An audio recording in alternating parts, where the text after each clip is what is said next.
नमस्कार, स्वागत है आप सभी का। मैं हूं कृतिका और देश का सबसे भरोसेमंद चैनल डीडी न्यूज पर लेकर हाजिर हूं आपका अपना पसंदीदा शो खबरों का सरपंच न्यूज पंच। जी हां, इस कार्यक्रम के जरिए हम आप तक पहुंचाते हैं वो तमाम खबरें जिन पर रहती है हम सभी की नजर। और न्यूज पंच में सिर्फ खबर नहीं बल्कि होगी खबर की पूरी पड़ताल, साथ ही ग्राफिक्स के जरिए आपको बताएंगे खबर से जुड़ा हुआ हर एक बिंदु।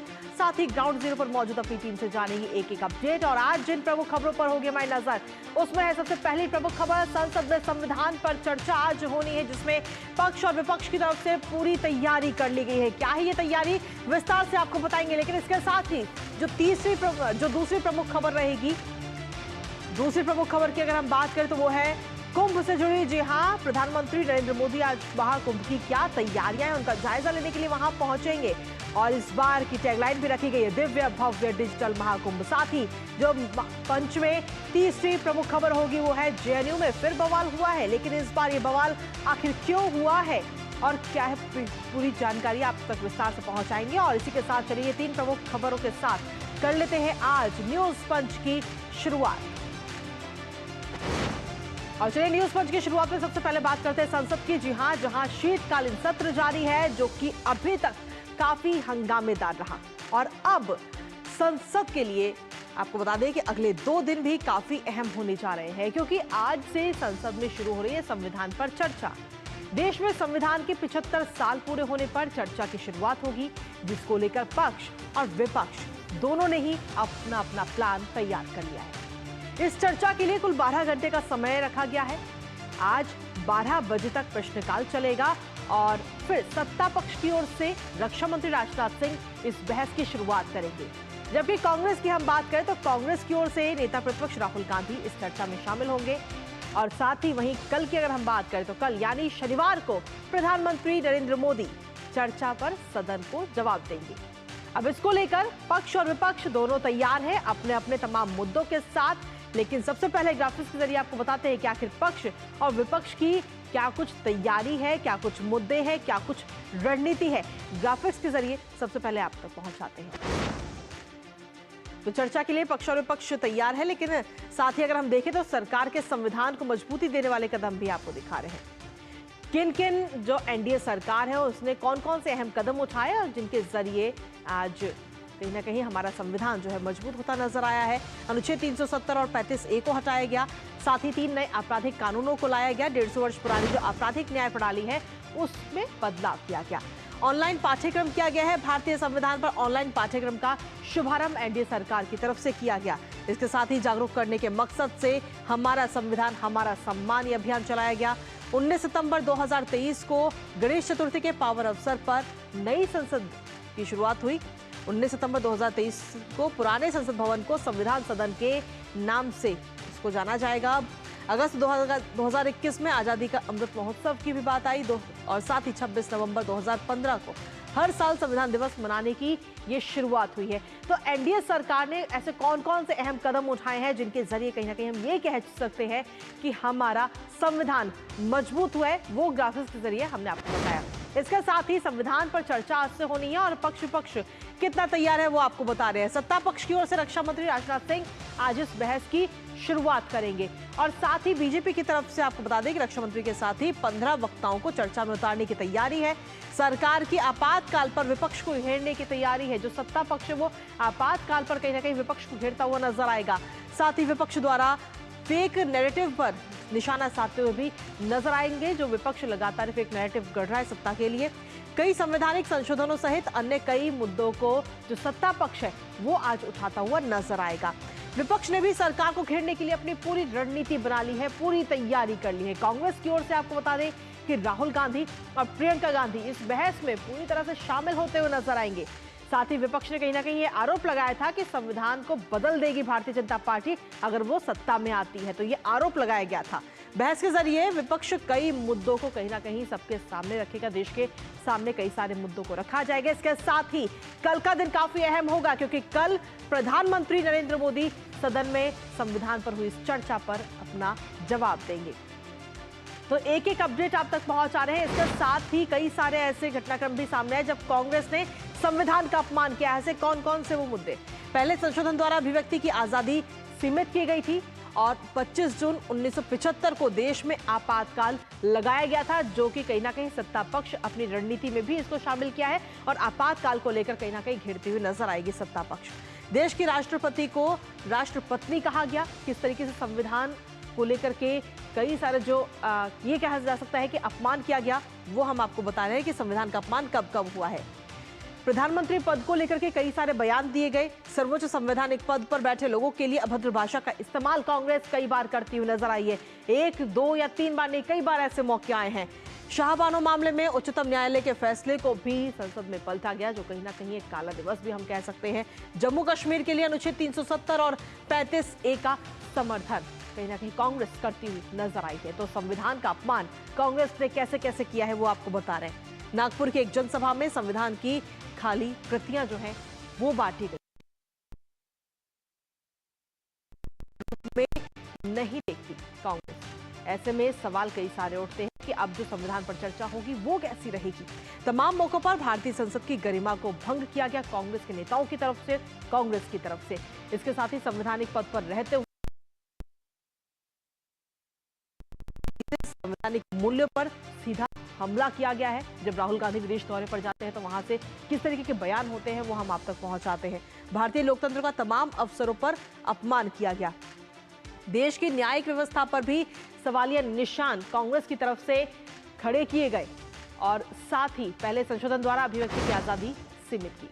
तो ये तमाम वो मुद्दे हैं, तमाम वो बातें जब जब कांग्रेस ने हमारे इस संविधान का अपमान किया है।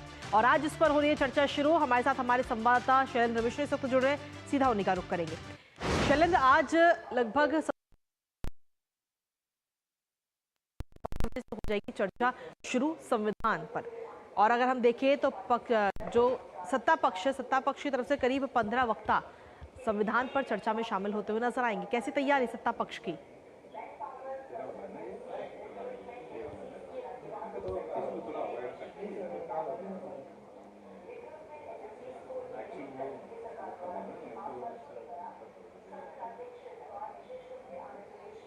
कृतिका, निश्चित तौर पर सत्ता और विपक्ष दोनों की तैयारी है, चूंकि ये इस बात को लेकर बहुत बहस हुई थी कि संविधान पर चर्चा होनी चाहिए और विपक्ष ने ये मांग की थी। और हम जानते हैं कि जब सत्ता और विपक्ष में सहमति बनी तब ये हुआ कि आज 2 दिनों के लिए चर्चा लोकसभा में और फिर बाद में 16-17 को राज्यसभा में संविधान पर चर्चा होगी।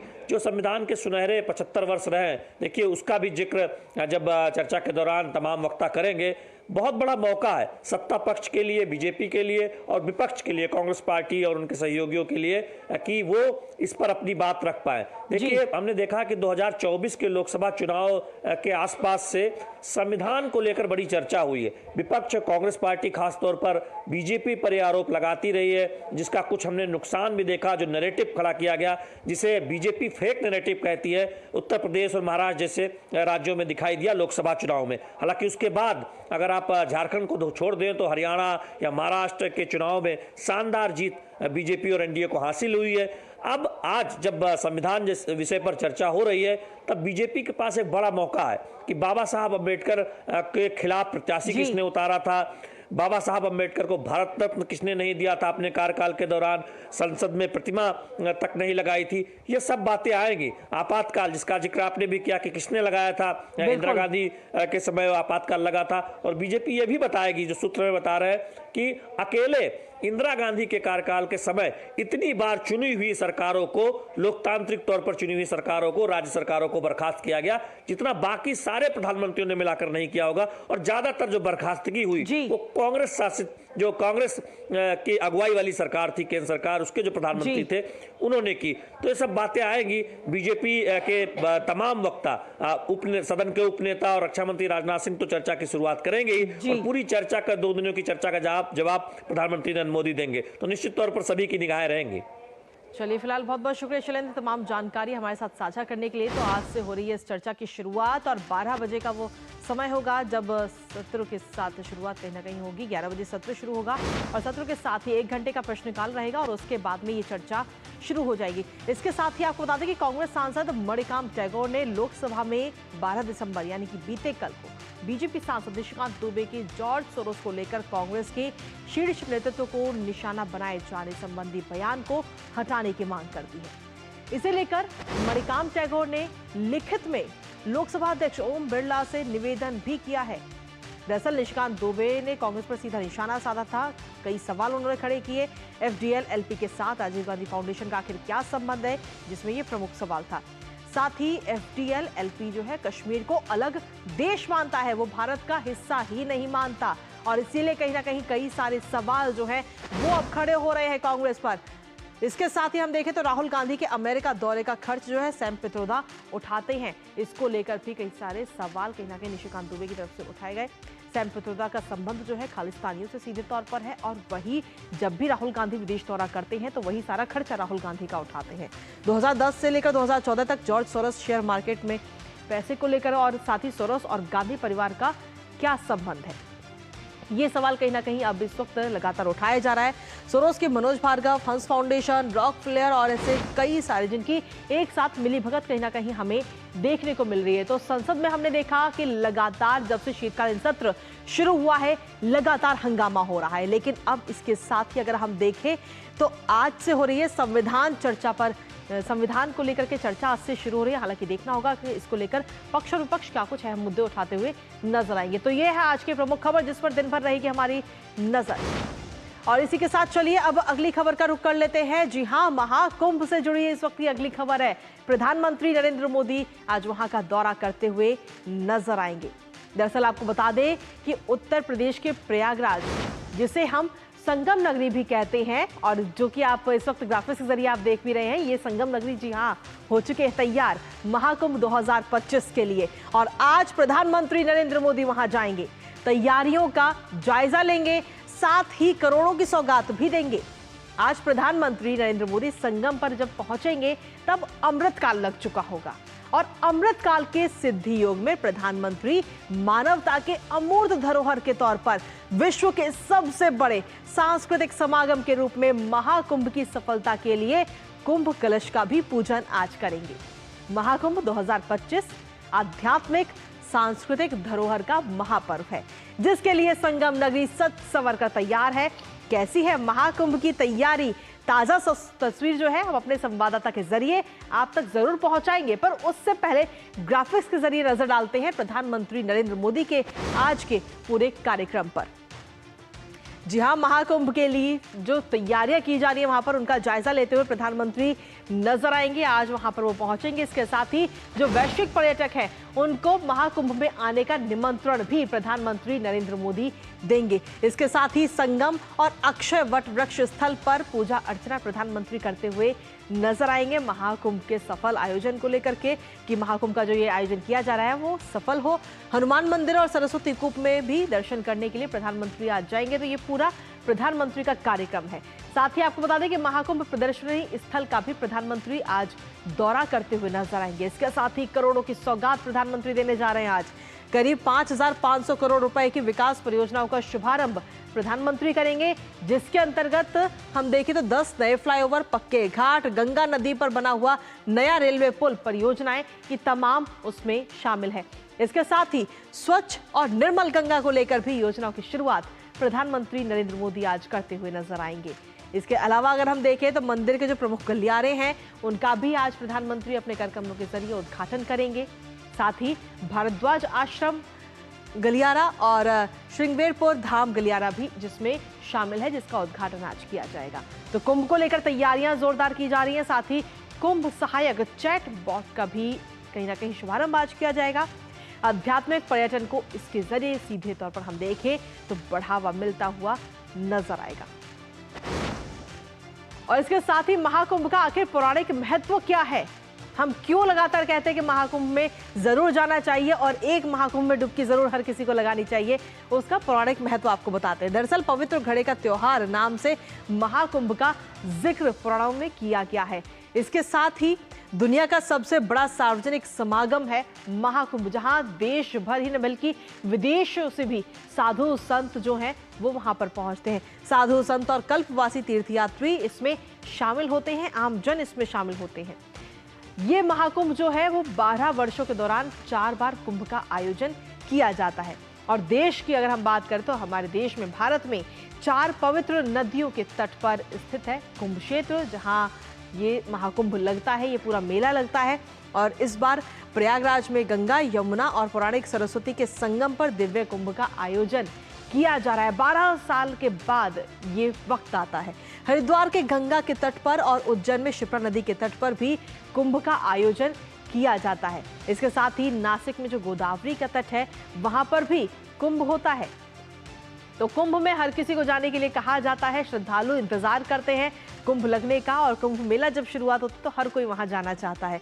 शाही स्नान जो है वो मुख्य आकर्षण होता है जब भी कुंभ लगता है। और 13 जनवरी पौष पूर्णिमा और 14 जनवरी मकर संक्रांति को शाही स्नान माना जाता है कि इस दिन जो भी स्नान करता है वो शाही स्नान में उसका काउंट किया जाएगा। साथ ही 29 जनवरी को मौनी अमावस्या और 3 फरवरी यानी बसंत पंचमी का जो दिन है तब भी शाही स्नान वहां पर होंगे। 12 फरवरी माघ पूर्णिमा और 26 फरवरी को महाशिवरात्रि का अंतिम शाही स्नान होगा। तो इसके साथ ही महाकुंभ का समापन भी हो जाएगा। इस बार 2025 के इस महाकुंभ में 10 करोड़ से ज्यादा श्रद्धालुओं के पहुंचने की संभावना जताई जा रही है। और ये श्रद्धालु जब पहुंचेंगे तो संगम नगरी में एक अलग ही नजारा भी देखने को मिलेगा। हमारे साथ हमारे सहयोगी अश्विनी मिश्रा इस वक्त जुड़ रहे हैं, सीधा उन्हीं का रुख करेंगे और देखेंगे वहां की ताजा तस्वीर। अश्विनी, प्रधानमंत्री नरेंद्र मोदी अब से कुछ ही देर में वहां पर पहुंचेंगे और जब वहां पहुंचेंगे तो कई सारे कार्यक्रमों में तो शिरकत करेंगे ही, लेकिन क्योंकि आप खुद वहां पहुंचे हैं, हमारी संगम नगरी कैसी लग रही है?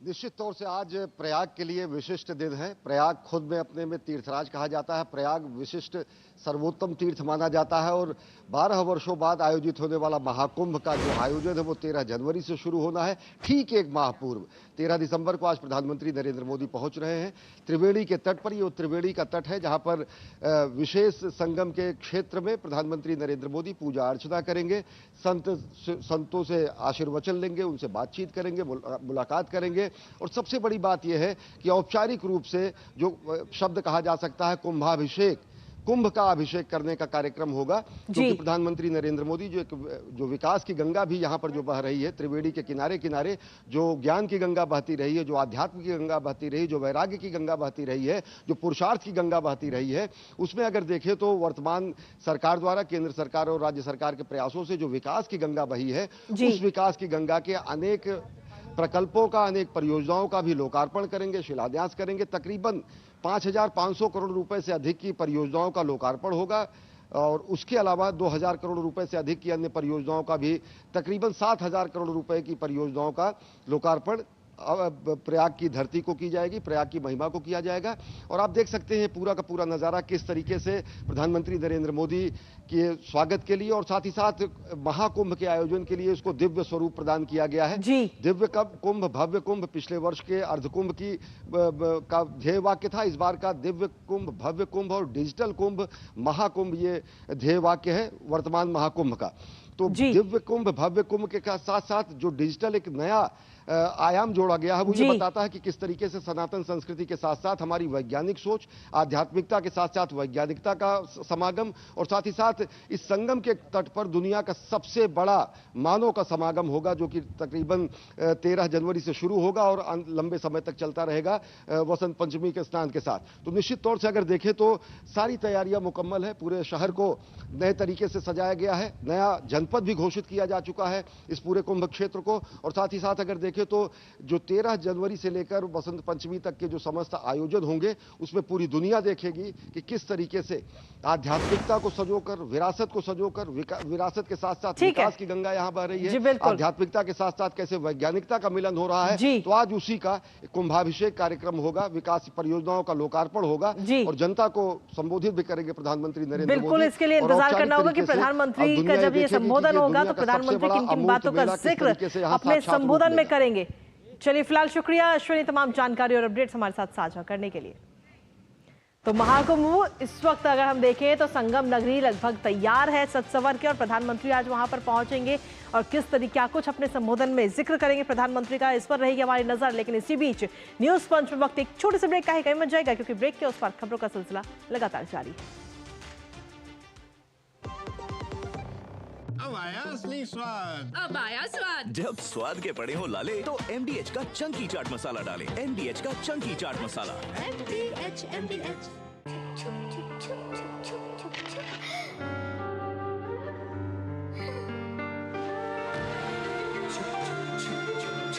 आ जाओ। Yes papa. जिंदगी किसी के लिए नहीं रुकती, हम भी आपको कहाँ रुकने देंगे। जिंदगी के हर मोड़ पर LIC है तो इंश्योर्ड है। LIC हर पल आपके साथ। मेरी पसंद, मेरी पसंद, मेरी पसंद, मेरी पसंद,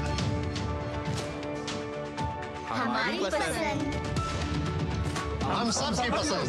मजबूत देश का मजबूत सरिया हो गया स्टील। और ब्रेक के बाद एक बार फिर से स्वागत है आप सभी का न्यूज पंच में। इसी बीच बात कर लेते हैं एक अहम खबर की। जी हां, समाजवादी पार्टी के कद्दावर नेता एवं पूर्व कैबिनेट मंत्री आजम खान इन दिनों जेल में बंद है, लेकिन उनके सियासी संदेश यूपी की राजनीति में हलचल पैदा कर रहे हैं। एक बार फिर जेल से आजम खान की चिट्ठी सार्वजनिक हुई है, जिसमें उन्होंने इंडिया ब्लॉक पर सीधा निशाना कर लिया है। आपको बता दें कि इस दौरान आजम खान ने इस चिट्ठी में संभल हिंसा के बहाने अखिलेश यादव पर सीधा निशाना साधा और कांग्रेस समेत समूचे विपक्ष को रामपुर की याद दिलाई है। आजम खान ने अपने इस पत्र में लिखा है कि समाजवादी पार्टी रामपुर में हुए जुल्म और बर्बादी का मुद्दा संसद में उतनी ही मजबूती से उठाए जितना संभल का, क्योंकि रामपुर के सफल तजुर्बे के बाद ही संभल पर आक्रमण हुआ है। अब आजम खान के इन आरोप को लगाया गया है कि रामपुर की बर्बादी पर इंडिया गठबंधन खामोश और सिर्फ तमाशाई बना रहा है और मुस्लिम और लीडरशिप को मिटाने पर काम कर रहा है। उन्होंने साथ ही एक और बात का जिक्र किया अपने इस पत्र में। उन्होंने कहा है कि इंडिया ब्लॉक को अपनी स्थिति स्पष्ट करनी होगी, वरना मुसलमानों के हालात और भविष्य पर विचार करने के लिए मजबूर होना पड़ेगा। तो ये तमाम बातें इस वक्त कहीं ना कहीं खबरों में बनी हुई हैं आजम खान की तरफ से जो ये पत्र जारी किया गया है, और इस पत्र के जारी होते ही कहीं ना कहीं उत्तर प्रदेश की जो राजनीति है उसमें हलचल देखने को मिल रही है। इसके साथ ही अगली खबर का रुख कर रहे हैं, जहां तेलंगाना के सीएम रेवंत रेड्डी पर तमाम सवाल उठ रहे हैं। दरअसल मामले में तेलंगाना के सीएम रेवंत रेड्डी पर सवाल उठे हैं, जहां लगातार लागरचुल्ला गांव में भूमि अधिग्रहण का ये पूरा मामला है, जिस पर रेवंत रेड्डी पर सवाल उठ रहे हैं। सार्वजनिक सुनवाई के दौरान हुए हमले में किसान को गिरफ्तार किया गया था और किसान सही से चलने में भी फिलहाल असमर्थ है। और ये वीडियो जिसके जरिए हम आपको दिखा रहे हैं, और बावजूद उसके उसे बीमार किसान को हथकड़ी पहनाकर अस्पताल तेलंगाना पुलिस ले गई थी, जो और तस्वीर में हम आपको दिखा रहे हैं। तो कहीं ना कहीं हालांकि सीने में दर्द की शिकायत के बाद ये पूरा मामला सामने आया था। इसी के साथ अगली खबर का रुख कर लेते हैं, जो है जवाहरलाल नेहरू यूनिवर्सिटी से जुड़ी, यानी कि JNU, जहां साबरमती फिल्म की स्क्रीनिंग को लेकर के बड़ा हंगामा बीते कल देखने को मिला। फिल्म की स्क्रीनिंग के विरोध में पोस्टर फाड़े गए, पत्थर चलाए गए, जिसमें कुछ छात्रों को चोटें भी लगी हैं, ये बात भी कही जा रही है। हालांकि इस बीच फिल्म की स्क्रीनिंग को जब ये पूरा मामला सामने आया तो थोड़ी देर के लिए स्क्रीनिंग को रोक दिया गया था, पर कुछ देर बाद में स्क्रीनिंग को वापस शुरू कर दिया गया। दरअसल ये फिल्म गोधरा कांड पर आधारित है, जिसकी खुद प्रधानमंत्री भी तारीफ कर चुके हैं। और कल देर शाम हुई इस घटना को लेकर JNU प्रशासन की तरफ से अभी तक किसी प्रकार की कोई प्रतिक्रिया सामने नहीं आई। पर सवाल यही है कि आखिर क्यों बार बार JNU में विवाद होते हैं, क्योंकि ये पहली बार नहीं है जब जेएनयू में ऐसी खबर आई हो। जेएनयू में इससे पहले कई बार विवाद हो चुके हैं। आखिर कौन कौन से हैं वो विवाद बताएंगे आपको, पर उससे पहले आपको ग्राफिक्स के जरिए दिखाते हैं एबीवीपी और यूनाइटेड लेफ्ट के छात्र आखिर क्या कुछ आरोप लगा रहे हैं। तो ये 2 विन के जरिए हम आपको दिखा रहे हैं कि यूनाइटेड लेफ्ट के क्या आरोप हैं और एबीवीपी के क्या आरोप हैं। दरअसल यूनाइटेड लेफ्ट का कहना है कि एबीवीपी पर आरोप लगाया है पत्थरबाजी करने का यूनाइटेड लेफ्ट की तरफ से, और वहीं एबीवीपी कह रही साबरमती हॉस्टल की तरफ से पत्थर फेंके गए और कुछ लोग इसमें जख्मी भी हुए हैं। तो ये छात्रों की तरफ से जो 2 गुट हैं छात्रों में, उनमें आपस में कहीं ना कहीं ये चीजें नजर आ रही हैं। जेएनयू छात्र संघ अध्यक्ष ने एबीवीपी को इस पूरी घटना के लिए जिम्मेदार ठहराया है। तो वहीं फिल्म की स्क्रीनिंग के खिलाफ लेफ्ट ने पर्चा निकाला था, ये एबीवीपी की तरफ से आरोप लगाए जा रहे हैं। तो ये तमाम वो आरोप हैं जो एक दूसरे गुट पर लगाए जा रहे हैं, चाहे फिर वो एबीवीपी हो या फिर यूनाइटेड लेफ्ट के छात्र हो। लगातार ये पूरा मामला सामने आ रहा है। हालांकि इससे पहले भी कई बार ऐसे मामले सामने आए हैं जब जेएनयू पर कई सारे सवाल खड़े हुए हैं, क्योंकि जेएनयू पर विवाद इससे पहले भी हुए, वो भी आपको बताएंगे। लेकिन इसके साथ ही गिरीश निशाना हमारे संवाददाता जुड़ रहे हैं, सीधा उन्हीं का रुख करेंगे। गिरीश, कल देर शाम की ये खबर है जब ये वहां पर 10 साबरमती रिपोर्ट की स्क्रीनिंग की जा रही थी और इसी दौरान 2 छात्रों के गुटों में ये झड़प अभी तक नहीं आई। बिल्कुल कृतिका, देखिए कल करीब 4:30 बजे के आसपास अखिल भारतीय विद्यार्थी परिषद द्वारा साबरमती ढाबे के ऊपर ये स्क्रीनिंग रखी गई थी, जहां पर तमाम लोगों को आमंत्रित किया गया था कि आकर देखें कि किस तरह की है द साबरमती जो रिपोर्ट है, किस तरह से ये फिल्म बनाई गई, किस तरह की ये मूवी है। तो उसी दौरान कुछ पत्थर आके उनकी स्क्रीन के ऊपर पड़ते हैं और ये देखने को नहीं मिला किस तरफ से ये पत्थर आए हैं, लेकिन स्क्रीन को टच हुए ये पत्थर और इसको लेकर कहीं ना कहीं काफ़ी विवाद जेएनयू के अंदर देखने को मिला और जो विद्यार्थी हैं वो काफ़ी खासा नाराज दिखाई दिए, क्योंकि काफ़ी संख्या में जो विद्यार्थी हैं जेएनयू के वो इस रिपोर्ट को, पूरी फिल्म को देख रहे थे। और उसी दौरान ये जो है पत्थरबाजी हुई और पत्थरबाजी हालांकि कुछ देर बाद जब जो विद्यार्थी, तमाम जो विद्यार्थी हैं वो सक्रिय हुए, इधर आसपास देखने लगे, तो वो लोग जो भी पत्थरबाजी कर रहे थे वो निकल चुके थे। लेकिन उसके कुछ देर बाद ये जो स्क्रीनिंग है फिर से आरंभ की गई और लोगों ने, जो भी जेएनयू के विद्यार्थी थे वहां मौजूद थे, उन्होंने इस फिल्म को पूरी तरह से देखा। लेकिन एक बार फिर से सवाल खड़ा हो गया है जेएनयू के अंदर विवादों को लेकर, क्योंकि पहले भी जेएनयू के अंदर बहुत से विवाद उठे हैं और एक बार फिर इस मूवी की स्क्रीनिंग के साथ और ज्यादा विवाद खड़े हो गए हैं। चलिए, फिलहाल बहुत बहुत शुक्रिया गिरीश तमाम जानकारी और अपडेट्स हमारे साथ साझा करने के लिए। तो एक बार फिर से कहीं ना कहीं 10 साबरमती रिपोर्ट, एक बार फिर इस रिपोर्ट को लेकर के, इस फिल्म को लेकर सवाल खड़े हो रहे हैं। हालांकि आपको बता दें कि प्रधानमंत्री नरेंद्र मोदी खुद इस फिल्म की तारीफ कर चुके हैं। शुक्रिया गिरीश। तो ये थी आज न्यूज पंच की प्रमुख खबरें और इन प्रमुख खबरों के साथ अब वक्त हो चुका है आपसे विदा लेने का, लेकिन इस वादे के साथ कि अब सीधा सोमवार को होगी सुबह 10:30 बजे आपसे मुलाकात। तब तक के लिए मुझे और न्यूज पंच की पूरी टीम को दीजिए अनुमति। नमस्कार।